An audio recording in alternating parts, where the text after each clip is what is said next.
어, 과거에 결혼했던 연예인들의 현주소라는 이름으로 떠돌아다니는 영상을 본 적이 있습니다. 궁금해서 한번 봤는데 그냥 그 영상이 담고 있는 메시지, 그런 영상들 담고 있는 메시지는 뭐 그냥 되게 비슷했습니다. 부자와 결혼한 뭐 여자 연예인, 뭐 너무나 예쁜 여자와 결혼한 뭐 남자, 그렇게 뭐 부러운 그런 두 사람의 이런 결혼, 잘 살고 있을 줄 알았는데 알고 보니까 지금 너무나 불행하게 살고 있더라. 그러니까 그 영상 보면서 나름 카타르시스를 느끼라는 건지, 참 보다 보니 악취입니다. 뭐하러 이런 걸 만들었고, 남이 잘 살든지 말든지 뭐 관심 가지고 그러나.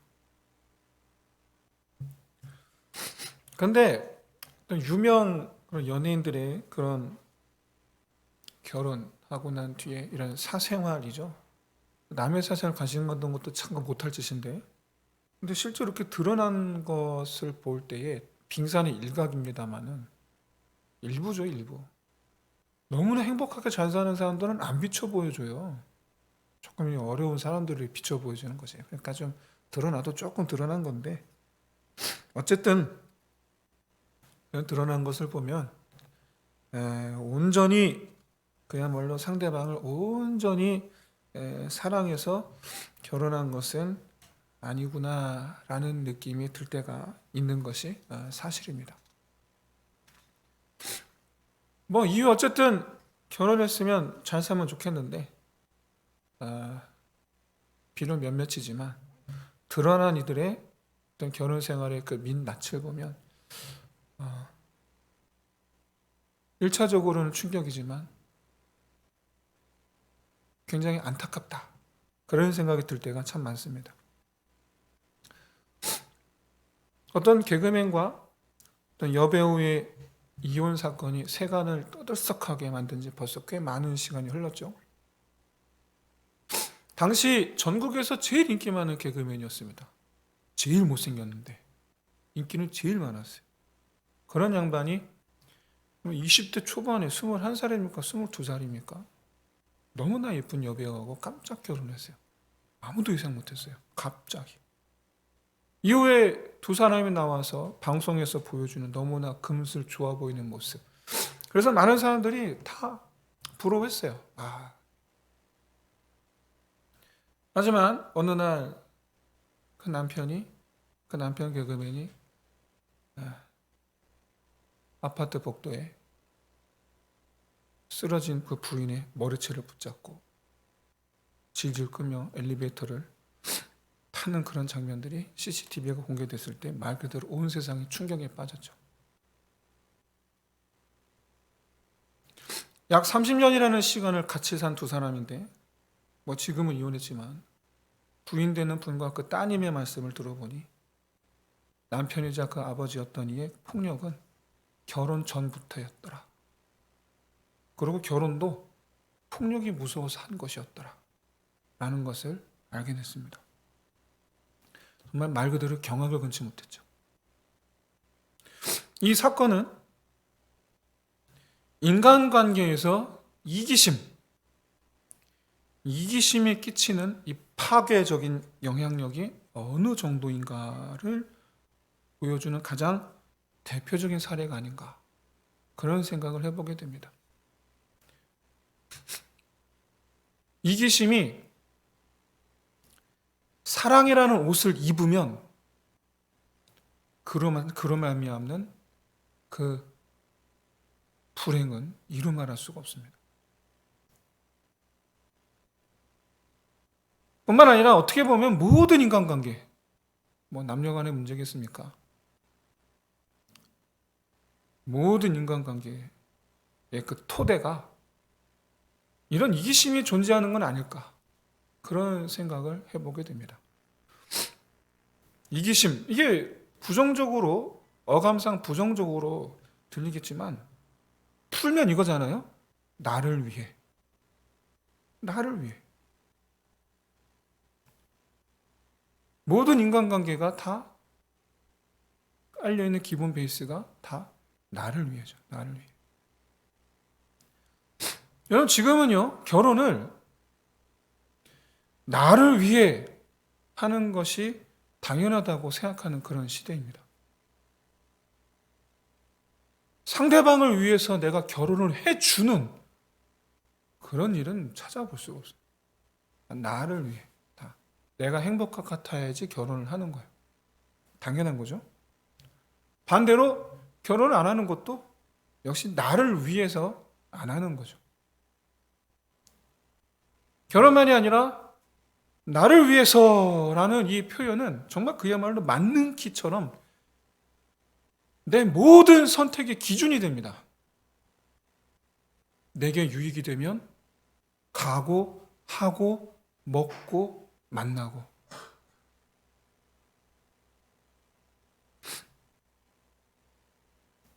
그런데 이런 이 자기 자신을 위한 이 행동을 하는 것을 공주파 방송에서도 그렇고 상담하는 것을 보아도 그렇고 사람들이 멋있다고 말해주고 격려를 합니다. 그리고 많은 사람들이 나도 그래야지. 그럼 이 세상을 살아가는 데 있어서 그런 마인드, 자기를 위해서 뭔가를 하는 이런 마인드를 갖는 것이 도움이 되는 경우가 분명 있습니다. 특히 자존감이 낮은 그런 사람들에게는 정말 필요한 마음가짐입니다. 그 병을 치료하기 위해서. 치료가 되기 위해서. 근데 모든 일에 자기 자신을 위한 마음으로 임하면 긍정적인 영향, 긍정적인 결과보다는 부정적인 영향, 부정적인 결과로 나타나는 경우가 훨씬 더 많습니다. 특히 이런 마인드를 가지고 나를 위해 이런 마인드를 가지고 기독교, 신앙, 하나님을 마주하게 되면 여러분 아주 큰 혼란을 겪게 됩니다. 왜냐하면 마치 맞지 않는 옷을 입은 것 같은 그런 옷을 입으라고 강요당하는 느낌을 받게 될 것이 분명하기 때문입니다. 성경 말씀은 계속 도전하죠. 주를 위해서, 네 이웃을 위해서, 너를 위해서라는 말씀은 성경에서는 찾아볼래야 찾아볼 수가 없습니다. 없어요. 네 원수를 사랑하라. 네가 먼저 용서하라. 네가 먼저 섬기라. 오른뺨을 맞으면 왼뺨을 내밀라. 세상에. 오래 참으라. 세상에. 여러분, 나를 위해라는 마인드를 갖고 있는 사람, 이런 사람에게 하나님을 위해, 남을 위해 이리 하라라는 성경 말씀, 예수님 말씀 정말 공감 가지 않는 얘기죠. 근데 여러분, 이런 이기심이 어제 오늘의 일이 아닙니다. 현대사의 특징이 아니에요. 조금 더 두드러져 보이는 건 사실이지만, 이전보단 두드러져 보이는 게 사실이지만, 그렇다고 해서 어제 오늘만의 일은 아니라. 왜? 최초의 죄의 기원이 이기심입니다. 하나님과 같이 될 거라는 말에 하나님의 명령을 어겼죠. 명령을 어긴 그 죄, 그 기본 베이스 바탕은 바로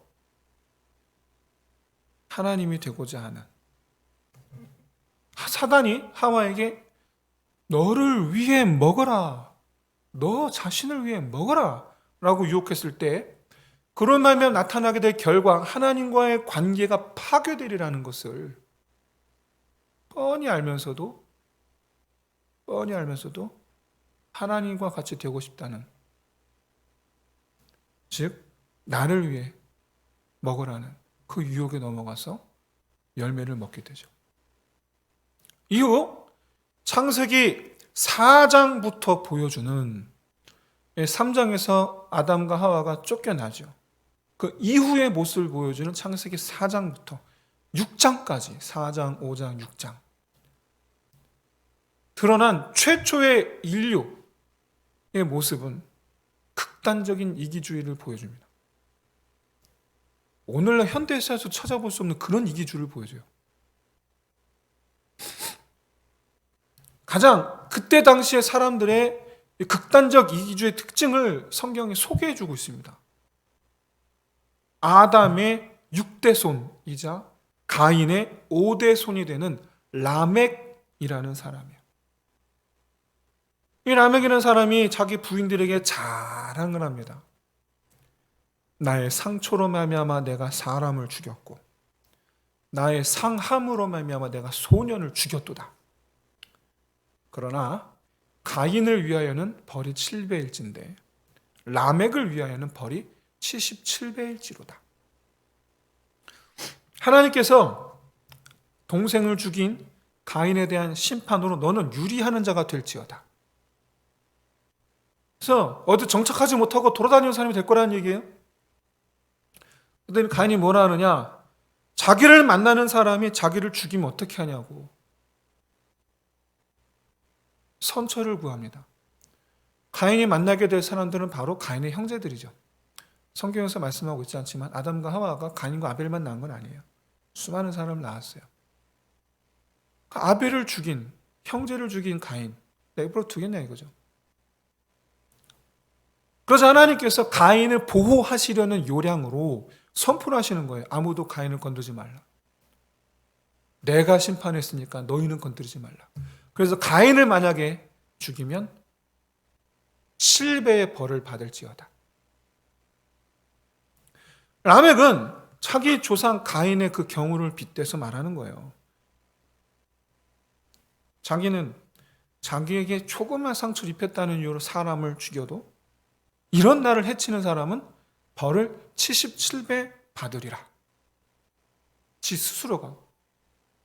한마디로 말해서 내가 사람을 죽일지라도 누가 나를 건드리겠어. 나는 나 하고 싶은 대로 살아도 되는 사람이야. 이 얘기죠. 아시다시피 이런 생각으로 가득한 사람들이 온 땅에 차고 넘치자 하나님께서 홍수로 다 쓸어버리셨죠.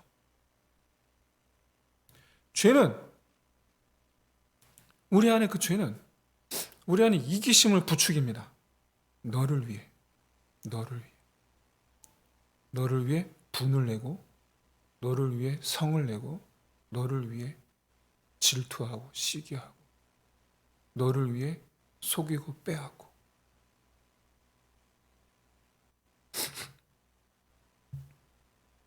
다른 말로 자기중심주의라고도 말할 수 있어요. 자기만 아는. 다른 사람이 어떻게 되든지 말든지 자기의 행복과 자기 만족과 자기의 쾌감을 쫓아 살게 합니다. 그게 죄의 영향이에요. 그렇게 사람은 점점 다른 사람을 죽이는 자가 되어갑니다. 여러 형태로 죽이죠. 내가 직접 칼로 찌르는 것도 죽이는 거지만 망하게 하는 것도 죽이는 거죠. 괴롭게 하는 것도 죽이는 거죠. 문제는 이런 사람과 사람 사이의 관계성, 이기심이 기본 베이스가 되어 있는 사람과 사람 사이의 관계성이 하나님과 사람 사이에서도 빈번하게 나타난다는 점이에요. 누가 누구에게 이기적입니까? 하나님이 사람에게입니까? 아니면 사람이 하나님에게입니까? 하나님은 이런 이 파괴적인 이기심, 모든 관계를 파괴하는 이런 이 파괴적인 이기심, 자기중심주의, 이것을 부추기는 죄, 그 죄로 말미암아 결국 죽음의 심판을 마주하게 된 인간, 사람, 이를 구원하시기 위해서 주님께서 대신 죽음의 심판을 받으셨죠. 한마디로 얘기해서 하나님 먼저 이타적인 사랑을 먼저 보여주셨죠. 나는 너와 다르다라는 거예요. 우리 하나님은 우리에게 나는 너희와 다르다. 너희는 너희를 위해서 살겠지만 나는 너희를 위해서 내 생명을, 내 몸을 내어주노라. 왜? 우리와 관계가 회복되기를 원하셔서. 우리와 관계가 회복되기를, 어떤 관계? 서로가 서로를 위하던 때, 하나님 우리를 위하시고 우리는 하나님을 위하던 때, 처음 창조하셨던 때 그 관계로 돌아가기를 원하셔서, 이런 이 하나님과 사람 사이의 관계를 우리는 아가페 사랑이라고 말합니다. 나를 위한 사랑이 아니라 너를 위한 사랑이죠. 하나님께서 먼저 우리에게 아가페 사랑을 보여주셨고, 이제 사람도 하나님께 아가페 사랑으로 다가오기를 바라신 거죠. 이게 어떻게 가능합니까? 바로 예수 그리스도를 믿는 믿음으로 될 줄로 믿습니다. 예수 그리스도를 믿는 이 믿음의 시작이 뭐냐? 내 그 죄, 나의 그 이기심, 자기중심주의를 말미암은 정욕과 모든 욕심과 나의 모든 그런 관계의 그 파괴된 관계와 그로 말미암은 고통과 이 모든 것으로부터 우리를 구원하시고 그 죄를 벗겨주시고 새 사람을 입혀주신, 그 새 사람이란 태초 우리를 지으실 때 하나님께서 지으셨다는 말씀하시는 바로 그 하나님의 형상, 그 하나님의 형상을 입혀주셨음을 깨닫고 그것을 받아들이는 것에서부터 시작을 하게 됩니다. 이에 대해서 예수님은 니고데모에게 이렇게 말씀하셨죠. 네가 거듭나야 하리라. 니고데모가 물어봐요. 어떻게 그게 됩니까? 거듭나야 하리라. 중생이라고도 말하죠. 바로 나의 죄인 모습을 벗어버리고 새 사람, 하나님의 형상을 입는 것을 뜻해요. 이 말은 이기심을 벗어버리고 이타심을 입었다라는 것을 의미하기도 합니다. 아가페 사랑이 하나님의 성품, 하나님의 형상인 줄로 믿습니다. 하나님과 관계가 화목하게 되었다라는 것은 하나님께서 나를 위하여 자기 몸을 내어주셨듯이 우리도 하나님을 위해서 우리 자신을 하나님께 내어드림으로 하나님과 우리가 서로를 위하는 관계가 되었다라는 것을 의미해요. 우리는 지금까지 반쪽만 알고 있었어요. 하나님 우리를 사랑하심으로 화목하게 되었다라고 되는데 여러분, 그것은 50점짜리 대답입니다. 화목하게 되었다라는, 화목한 관계가 되었다라는 100점짜리 대답은 나도 주를 위하여 내 몸을 드릴 수 있게 된 것까지 해요. 서로가 서로를 위해서. 이게 화목의 관계예요. 이런 하나님과 사람의 관계를 가장 적극적으로 드라마틱하게 나타낼 수 있는 관계가 바로 부부관계죠. 부부관계예요. 하나님께서 최초 여자를 지으신 것도 사실은 사람과 하나님 사이에 그와 같은 서로가 서로를 위하는 관계를 평소 삶 속에서 누리게 하시기 위해서 부부가 되게 하신 거거든요. 바라기는 남편은 아내를 위하고 아내는 남편을 위하고 그런 이 부부관계가 되시기를 주의 이름으로 축원드립니다. 그렇게 여러분, 부부가 서로를 위하는 삶을 살 때 두 사람 사이에 흐르는 화목, 그 어떤 환경도 깨트릴 수 없는 줄로 믿습니다.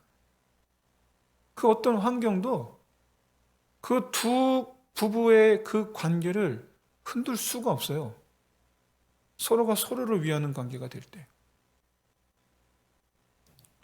오히려 어려운 환경이 됐을 때, 사망의 음침한 길을 다닐 것 같은 그런 삶의 역경, 고난, 환난 중에 있을 때 오히려 서로를 위하는 그런 두 사람의 관계는 더욱더 서로 의지하고 더욱더 서로가 자기에겐 전부가 되어주고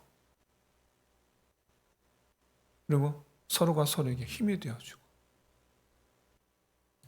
비록 상황은 고난 속에 있을지라도 두 사람의 관계는 여전히 화목할 수밖에 없죠. 여전히. 마찬가지로 우리와 하나님과의 관계가 고난 속에서 더욱더 화목하게 되기를 구하는 저와 여러분 되시기를 진심으로 소원합니다. 고난 중에 있을 때 나의 전부가 되어주는 분 하나님이시고 나의 위로가 되어주는 분은 우리 하나님이시고 궁극적으로 그 모든 위기와 그 모든 문제 속에서 결국에 우리를 건져주심은 우리 하나님이시지만 그러나 환난과 고난이 끊이지 않는 이 세상에서 언젠가 우리는 죽음이라는 것을 통과하게 되리라는 것을 여러분 잊지 마시기 바랍니다. 그러니까 언젠가는 비록 우리가 환난과 고난이 끊이지 않는 이 세상에서 우리가 비록 이 세상에서는 비록 우리가 죽게 될지라도 하나님과 영원히 함께하게 될 줄로 믿는 그 믿음으로 말미암아 이 세상이라는 고난이라는 환난이라는 이 사망의 음침한 길을 하나님과 화목함 속에서 두려워하지 아니하고 헤쳐나아갈 수 있는 그런 믿음의 사람 되시기를 주의 이름으로 축원드립니다. 하나님과의 이 관계를 생각할 때 우리의 시야는 이 세상에만 국한돼서는 안 됩니다. 왜? 하나님과 우리의 관계는 이 세상에서만 끝나는 것이 아니기 때문에 앞으로 쭉 영원히 계속될 것이기 때문에 비록 이 세상에서는 고난의 삶 자체가 고난이기도 하고 또 우리 육체가 질병이 들어 육체로 질병으로 인한 고통을 맞이할 수도 있습니다. 그리고 언젠가는 우리가 죽음을 맞이하게 될 것입니다. 그러나 죽음의 상태에 영원히 머물러 있지 않을 줄로 믿습니다. 비록 우리 육신은 죽을지라도 우리 영은 살아서 계속 하나님과 함께 할 것이고 또한 부활함으로 영원히 산 자 될 줄로 믿습니다. 우리 육신의 눈이 바라보는 이 세상의 끝을 보지 마시고 우리의 영의 눈이 바라보는 영원한 하나님의 나라를 볼 수 있으시기를 진심으로 소원합니다. 그렇기에 이 세상에서 만난 환난 그러나 그 가운데 나와 함께 하시는 하나님 또 내가 함께하는 하나님 그 하나님과의 그 화목화된 그 관계 속에서 우리는 인내하고 우리의 믿음이 연단을 받고 그래서 결국 우리는 소망을 가진 자 그리고 그 소망을 이루는 자가 될 줄로 믿으시기를 진심으로 소원합니다. 그저 환난 속에서 우리 이 세상의 그 환난 속에서 우리는 그저 하나님을 사랑하는 것으로 하나님을 사랑하는 그 사랑으로 모든 것을 이기는 자 되시기를 주의 이름으로 축원드립니다. 여러분 이와 같은 이 은혜 흔들리지 않는 어떤 어려움과 이런 고난과 이런 속에서 흔들리지 않고 결국에는 승리할 수 있는 이 은혜는 오직 하나님과 화평을 이룬 사람만이 누릴 수 있다. 부부가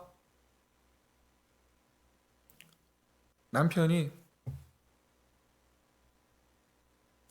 사기를 당해서 집이 폭삭 망했습니다. 그때 아내의 반응은 둘 중 하나죠. 너 때문에 나도 망했다. 이거나 괜찮다. 우리 같이 갈 수 있어. 라거나 둘 중 하나 우리는 택할 수 있어요. 여러분, 우리 하나님과 우리의 그 관계에서 그저 하나님은 나에게 도움을 주시는 분, 이 정도 수준에 머물러 있어서는 안 됩니다. 어린아이는, 애기들 태어나서 10살? 어린아이는 전적인 부모님의 도움이 필요합니다. 우리 아이들은 다 그래서 부모님에게 이기적입니다. 똥 싸면 똥 치워달라고 그러죠. 배고프면 밥 달라고 그러죠. 안 주면 난리를 치죠. 해달라는 거 안 해주면 난리를 쳐요. 그게 이기적이죠. 근데 그건 당연한 겁니다. 그거를 가지고 이제 태어난 한 돌, 두 돌, 세 돌 된 애한테 네가 죄냐 이런 사람이 있습니까? 아무도 없죠. 그 당연한 겁니다. 그러나 잘하죠. 20살 먹고서도 그러면 어떻게 되겠습니까? 30살 먹고서도 그러면 어떻게 되겠습니까? 50 먹어서 80 부모에게 그러면 되겠습니까? 사랑하는 성도 여러분, 우리 하나님 우리의 도움이신 것은 분명합니다. 그러나 우리도 또한 하나님의 도움인 줄을 깨달으시기를 주의 이름으로 축원드립니다. 하나님 우리 힘이신 것은 분명합니다. 그러나 우리도 하나님의 힘이신 것을 믿으시는 저와 여러분 되시길 진심으로 소원합니다. 주님께서 우리에게 자기 몸 내어주신 같이 우리도 주님께 우리 몸을 내어드림, 하나님과 우리가 서로를 위하는 관계, 그런 관계에 있을 때 정말 그야말로 그 어떤 이 세상의 그 어떤 환경이라도 거기에 휩쓸리지 아니하고, 심지어 말이죠, 고난과 역경만 말씀을 드렸지만 소위 하나님과 우리의 관계가 그런 관계가 됐을 때 우리가 이 세상에서 잘 나가게 됐습니다. 거부가 되었습니다. 그런데 거기에 먹히지 않고 흔들리지 않고 중심을 가지고 믿음을 지키며 믿음의 사람으로 변치 않고 설 수 있는 줄로 믿습니다. 조금만 부유해지면 하나님을 떠나고 조금만 높아지면 하나님을 떠나는데, 그러나 우리가 이같이 하나님을 위한 내 삶이 될 때 오히려 주신 것으로 하나님을 위하여, 오히려 우리에게 앉게 하신 그 자리에서 그 자리로 말미암아 더욱더 주를 위하여, 무엇을 하든지 주를 위하여, 어디에 있든지 주를 위하여, 그런 사람 되시기를 주의 이름으로 축원드립니다.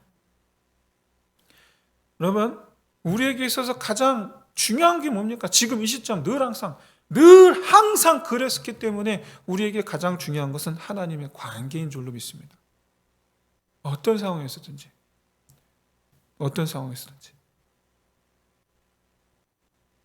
오늘 내가 하나님과의 관계에 힘을 썼다. 그럼 내일은 어떻게 하시겠습니까?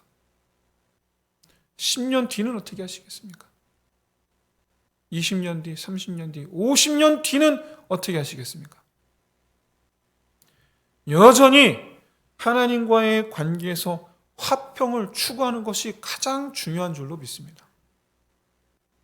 날마다 하나님께로 더 가까이 가는, 날마다 주를 위하여 더 주를 위하여 나아가는, 그러려 잊지 마십시오. 내가 주께 대하여 그리할 때 주님은 내게 더하게 나를 위하여 행하시는 하나님을 우리는 날마다 보게 될 줄로 믿습니다. 사랑하는 성도 여러분, 앞으로 우리가 살아가게 될 세상, 정말 그야말로 그저 하나님을 사랑하는 것으로 살아내는 저 여러분 되시기를 주의 이름으로 축원드립니다. 이 시간 우리 함께 기도합시다. 제일 먼저 십자가 은혜죠. 제일 먼저 십자가 은혜로 하나님께 날마다 가까이 나아가기를. 그리고 두 번째로 이 세상 하나님을 사랑하는 것으로 내 평생을 살아내기를. 마지막 세 번째로 그렇게 내게 먼저 자기 몸 내어주신 하나님께 이제는 내 몸을 내어주는 사람, 그런 우리 삶이 되기를 위해서 우리 말씀을 붙잡고 우리 함께 기도하겠습니다. 할렐루야. 하나님 아버지, 정말 참으로 주여 이 시간 주님 말씀하신 것 아버지의 말씀을 붙잡고 하나님 간구합니다. 할렐루야. 하나님 아버지 주여, 우리를 위해서 먼저 자기 몸 내어주신 그 하나님의 그 은혜로 인하여 주님 감사를 드리며 이제는 우리가 그와 같은